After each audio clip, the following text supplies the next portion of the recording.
جوانان جنت کے سردار امام حسن مجتبی علیہ السلام کی ذات اقدس وہ ہے کہ جن کے کردار کو تاریخ نے اتنا داغدار کر کے پیش کیا کہ شاید محب اہل بیت بھی امام کو نہ پہچان پائے۔ یہ وہ تاریخ کے اوراق ہیں جو بنو امیہ نے اپنے سیاہ کارناموں کو چھپانے کے لیے اشرفیاں بانٹ بانٹ کے لکھوائے تھے۔ اس عداوت اہل بیت کی ایک جھلک صلح امام حسن کو بیعت سے تعبیر کرنا بھی ہے۔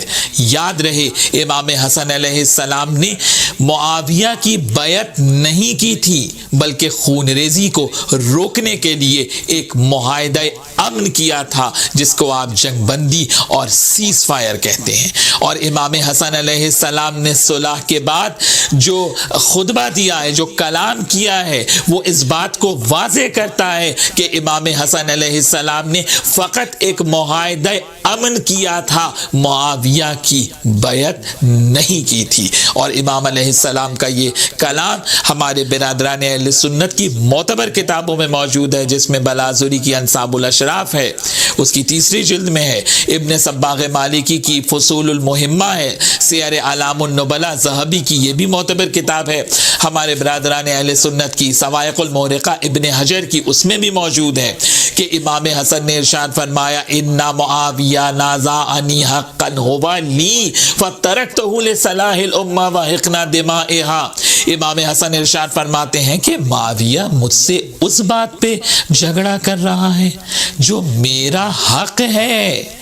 امام نے کہا یہ خلافت میرا حق ہے، یہ حکومت میرا حق ہے، لیکن میں نے صرف اس لیے فترکتہ لصلاح الامہ، امت کو محفوظ کرنے کے لیے، خون ریزی کو روکنے کے لیے، مسلمانوں کی جانوں کو محفوظ بنانے کے لیے میں نے اپنے حق کو چھوڑ دیا۔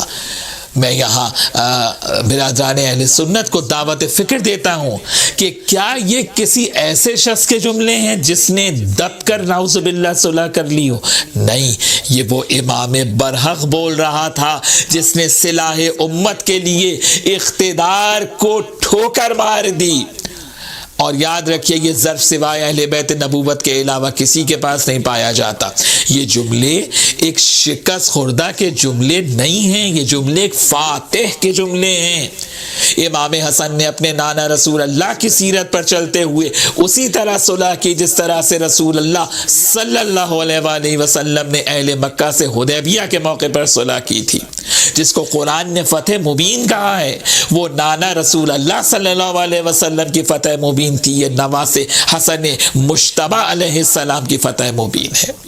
اور صلح کر کے امام حسن علیہ السلام نے قیامت تک کے لیے بنو امیہ کا اصل چہرہ تاریخ میں اور دنیا کے سامنے آشکار کر دیا۔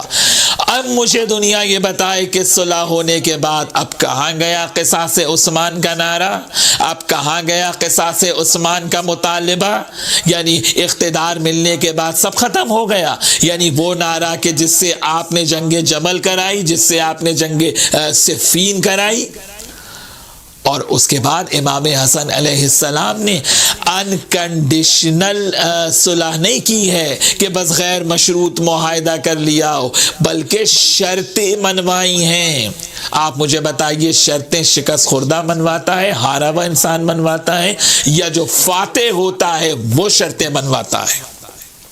اور جو شرطیں امام حسن علیہ السلام نے رکھی ہیں، اس صلح کی پہلی شرط ہی امام حسن علیہ السلام کی فتح کا اعلان ہے کہ حاکم شام قرآن و سنت پر عمل کرے گا۔ امام حسن نے بتا دیا کہ حکومت اسلامی کا دستور اساسی، یاد رکھے دنیا، اسلامی حکومت کا دستور اساسی فقط اور فقط کتاب خدا اور سنت رسول صلی اللہ علیہ وآلہ وسلم ہے۔ یعنی امام نے بتایا کہ میری والدہ حضرت فاطمہ زہرا سلام اللہ علیہ اور میرے بابا علی مرتضیٰ علیہ السلام نے کتاب خدا اور سنت رسول پر عمل کیا کیونکہ وہی حق تھا۔ اس کے بعد دوسری شرط اللہ اکبر، یہ مظلومیت ہے مولا کائنات علی بن ابی طالب کی۔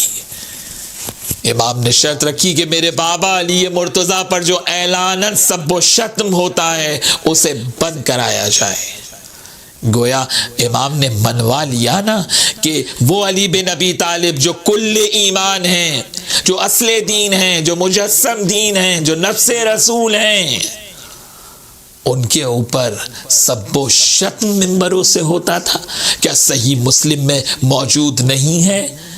صحیح مسلم کے لیے تو آپ کہتے ہیں نا جو کچھ صحیح مسلم میں ہے وہ صحیح ہے، کہ امر معاویہ سعدن فقال ما منعک ان تسب ابا تراب، جب معاویہ نے سعد بن ابی وقاص سے کہا کہ کس نے تمہیں مانع کیا ہے، کس بات نے مانع کیا ہے کہ تم ابو تراب پر سب و شتم نہیں کرتے، تو سعد بن ابی وقاص نے کہا کہ اگر میں نے پیغمبر سے وہ حدیثیں نہ سنی ہوتی جو علی بن ابی طالب کی شان کے اندر ہیں، وہ مانے ہوتی ہیں۔ تو آپ دیکھیے کہ صحابہ کی بات آج ہو رہی ہے کہ جو اگر ذرا سی تنقید کرے گا کسی صحابی پر، ذرا سی کسی صحابی کی اگر توہین کر دے گا تو صاحب اسے سزا دی جائے گی۔ تو میں برادران اہل سنت سے یہ سوال پوچھتا ہوں کہ وہ جو کل ایمان کے اوپر، جو امیر المومنین علی بن ابی طالب کے اوپر سب و شتم کراتا رہا، آج مسلمانوں کا اس کے لیے فتویٰ کیا ہے؟ یہ ڈبل سٹینڈرڈ کیوں ہے؟ یہ دوہرا معیار کیوں ہے کہ ایک کے لیے معیار کچھ اور ہے، دوسرے کے لیے معیار کچھ اور ہے؟ غور کریں اس بات کے اوپر۔ میں دعوت فکر دیتا ہوں، سوچیں، فکر کریں، کیونکہ قرآن سوچنے اور فکر کرنے کا حکم دے رہا ہے۔